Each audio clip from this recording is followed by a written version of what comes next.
নমস্কার, আমি বাঙালি রান্নাবান্না থেকে বলছি। আজকের এই লোটে মাছের ঝাল করে দেখাবো। তার জন্য সরু সরু করে আলু কেটে একটুকুনি লবণ হলুদ দিয়ে ভেজে নিয়েছি, ওটা দেখানো হয়নি। এবার মাছটা কি করে করব সেটা দেখাবো। মাছের মধ্যে পেঁয়াজ,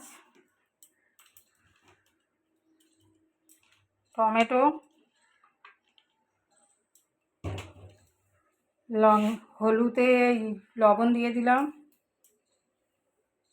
হলুদ দিয়ে দিলাম,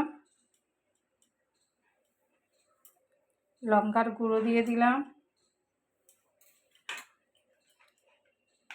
আদার পেস্ট দিয়ে দিলাম, রসুনের পেস্ট দিয়ে দিলাম,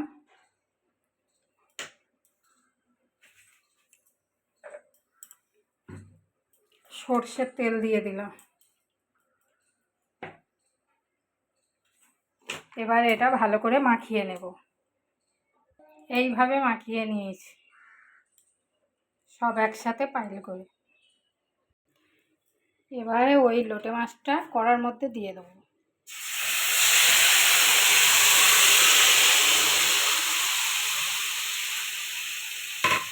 এটা আস্তে আস্তে এবারে হতে থাকবে, আমি ঢাকা দিয়ে দেবো।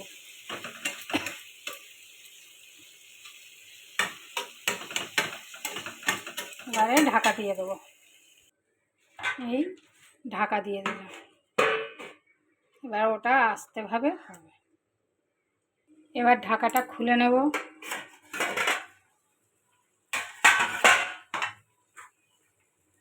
খুলে নিয়ে কাঁচা লঙ্কা দিয়ে দেবো, এর উপরে আলুগুলো দিয়ে দেবো, দিয়ে আর একটু ঢাকা দিয়ে দেবো।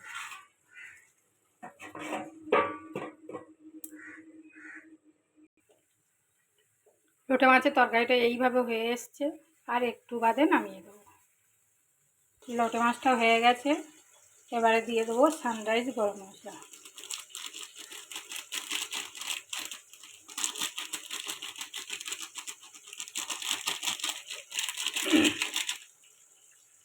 হয়ে গেছে তরকারিটা, এবার নামিয়ে নেব। লোটে মাছের ঝালগুলো হয়ে গেছে, এবার নামিয়ে নিয়েছি। আপনাদের যদি ভালো লাগে লাইক কমেন্ট শেয়ার করবেন। নমস্কার, রাখছি।